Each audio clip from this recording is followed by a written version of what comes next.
Detroit just missed something massive.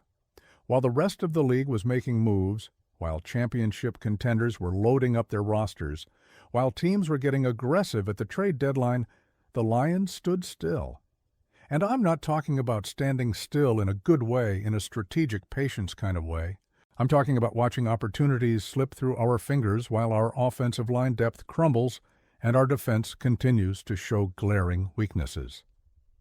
Welcome to Lions News Fan Report, your home for every breaking update, every critical analysis, and every piece of insider information about our Detroit Lions. I'm here to bring you the truth, the real story behind the headlines, and today I'm bringing you something that's going to make you question everything about how this front office approached the trade deadline. If you're not subscribed yet, hit that button right now, because you need to hear this. Turn on those notifications because what I'm about to break down affects our entire championship window. Let me set the stage for you. We're coming off a tough loss to Minnesota at home. We're sitting at 5-3, still leading the division, but showing cracks that weren't there before. Christian Mahogany goes down with a broken ankle in Week 9, and Dan Campbell tells us he's going to be out for a long time. Our offensive line, which was the foundation of everything we did the past 2 years, suddenly looks vulnerable. We've got depth concerns. We've got inexperienced guys who are going to have to step up. And we've got a coaching staff that's now scrambling to figure out how to protect our franchise quarterback and maintain the dominant running game that's been our identity. So you'd think, logically, that when the trade deadline comes around, when teams are making players available, when there are proven veterans who could step in and help immediately, that Detroit would be aggressive. You'd think Dan Campbell, the guy who goes for it on fourth down more than any coach in the league, the guy who preaches attacking and being the aggressor, would make a move to shore up our weaknesses. But here's what actually happened. Nothing. Absolutely nothing. While other contenders were making splashes, while teams were adding pieces for playoff runs, the Lions chose to stand pat. And it wasn't because there weren't options available. The Cleveland Browns, a team that's clearly not going anywhere this season, had 2 multiple-time Pro Bowl guards potentially on the market. Joel Bitonio and Wyatt Teller, 2 absolute studs, 2 guys who have been among the best at their position for years, 2 players who could have walked into our offensive line room and immediately upgraded our depth, given us insurance against injuries, and provided veteran leadership to a unit that desperately needs it right now. But we didn't even make a serious push for them. We didn't pull the trigger. We didn't do what championship teams do when they see an opportunity to get better. Instead, we signed Jack Conley, a rookie guard, to the practice squad. Now, I'm not knocking Conley. He might develop into something, but he's a practice squad rookie. He's not Joel Bitonio. He's not Wyatt Teller. He's not someone who can step in tomorrow and give you Pro Bowl level play. Let me break down exactly who these guys are and why this was such a missed opportunity. Joel Bitonio has been selected to the Pro Bowl 4 times. 4 times. He's been one of the most consistent, reliable guards in the entire NFL for nearly a decade. He's played for Cleveland his entire career. He's been the anchor of their offensive line, and he's exactly the type of veteran presence you want when you're dealing with injuries and inexperience. Wyatt Teller is right there with him. Multiple Pro Bowl selections, dominant in the run game, strong in pass protection, the kind of guard who can open up holes for running backs and keep defensive tackles away from your quarterback. These aren't just solid players. These are elite talents at a position where we suddenly have a major need, and they were available. Cleveland is going nowhere this season. They're sellers. They're looking to move pieces and get value while they can. And yet somehow, Detroit didn't make it happen. Now, I know what some of you are thinking. Maybe the asking price was too high. Maybe Cleveland wanted too much in return. Maybe the Lions tried and couldn't get a deal done. And that's possible. But here's the thing that bothers me. We've seen this team be aggressive before. Last year, we traded for Zadarius Smith at the deadline. We went out and got an edge rusher because we identified a need and we addressed it. That move helped us win the division. It helped us make a playoff run. It showed that this organization was willing to do whatever it takes to compete for championships. So why the change this year? Why the sudden passivity? Our defense needs help.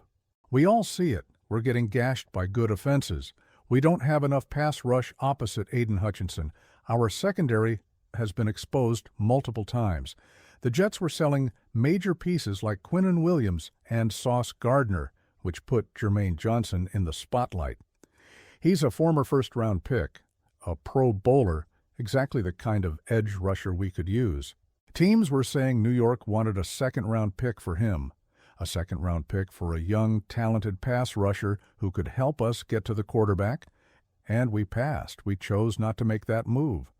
And now our defense is what it is for the rest of the season. We're not getting reinforcements. We're hoping the guys we have can figure it out, can stay healthy, can somehow elevate their game against playoff-caliber offenses. That's a big ask. That's a lot of hope riding on players who haven't shown they can consistently deliver at that level. But let's get back to the offensive line because that's where this really stings. Mahogany's injury is serious. Campbell said he'll be out a long time, which in coach speak usually means the rest of the season, or close to it. That leaves us with Tristan Colin and Kingsley Egwekin as our primary depth options at guard. Now, both of those guys have potential. They're young, they're developing, but they're not ready to be relied upon as starters on a championship team. Not yet. They need time, they need reps. They need coaching, and we're asking them to step into a critical role right now, in the middle of a season where we're trying to win a Super Bowl. This is where Joel Bitonio and Wyatt Teller would have been perfect. Imagine if we had made a move for one or both of them. Imagine having a guy like Bitonio who can step in immediately, who knows every protection scheme, who can handle any defensive front, who brings leadership and experience that you can't teach. Imagine having that security blanket, knowing that if someone goes down, you've got a Pro Bowl caliber player ready to step in without missing a beat. That's what championship teams do. They plan for contingencies. They don't just hope their depth holds up. They actively improve their depth so that when adversity hits, and it always hits in the NFL, they're prepared. The Lions had that opportunity. Cleveland was willing to deal. The players were available. And we chose not to act. Now I want to be fair here. Building a championship roster isn't just about making every move that's available. Sometimes the best move is no move. Sometimes you trust your guys, you believe in your development, and you don't mortgage future assets for short-term fixes. I get that philosophy. But this isn't a situation where we're talking about marginal upgrades.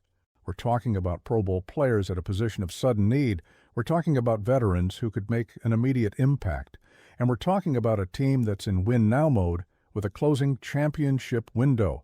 Dan Campbell's entire identity is built on aggression. He goes for it on fourth down more than anyone. He's not afraid to take risks. He preaches attacking, being physical, imposing your will on opponents. That's the Lions culture.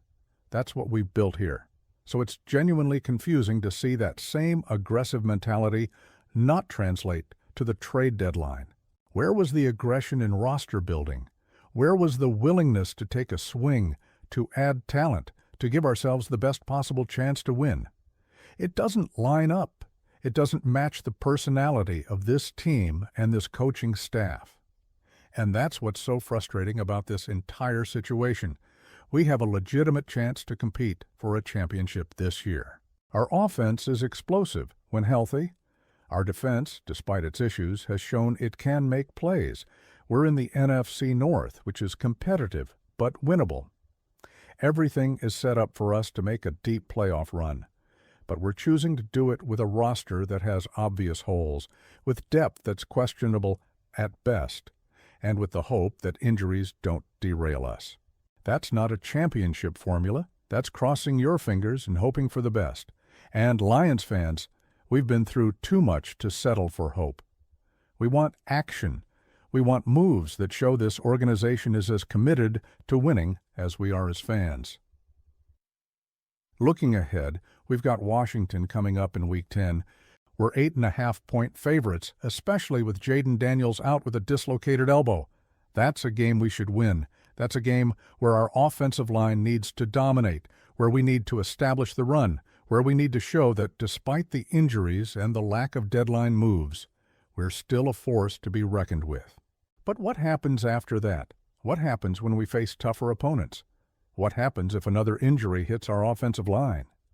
What happens if our defense continues to struggle against elite offenses? We don't have answers to those questions now. We had a chance to get some answers, to add insurance, to improve our roster, and we passed. That's the reality we're dealing with. Now free agency is still an option. There are veteran players out there who could potentially help, but the pool is much smaller, the talent level is lower, and you're talking about guys who need time to learn the system, to build chemistry, to get up to speed. It's not the same as trading for a player who's been performing at a high level all season. It's a Band-Aid solution when what we needed was a real fix. So where does that leave us? It leaves us with the roster we have. It leaves us trusting that our young depth can step up. It leaves us hoping that injuries don't pile up. And it leaves us wondering why a team that's been so aggressive in every other aspect of its operation chose to be passive at the one moment where aggression was most needed. I want to hear from you, Lions fans. Do you agree with the decision to stand pat at the trade deadline? Are you comfortable with our offensive line depth after Mahogany's injury? Should we have made a push for Joel Bitonio or Wyatt Teller? What about the defense? Should we have traded for Jermaine Johnson or another pass rusher? Drop your thoughts in the comments below because I genuinely want to know how Lions Nation feels about this. Are you confident we can still make a championship run with this roster? Or do you think we missed a critical opportunity? If you found this analysis valuable, if it made you think differently about our deadline approach, hit that like button. If you want to stay updated on every Lions development, every roster move, and every critical piece of analysis, subscribe to the channel and turn on notifications. Share this video with every Lions fan you know because this conversation needs to be happening everywhere. Until next time, one pride, and let's trust that this team finds a way to get it done.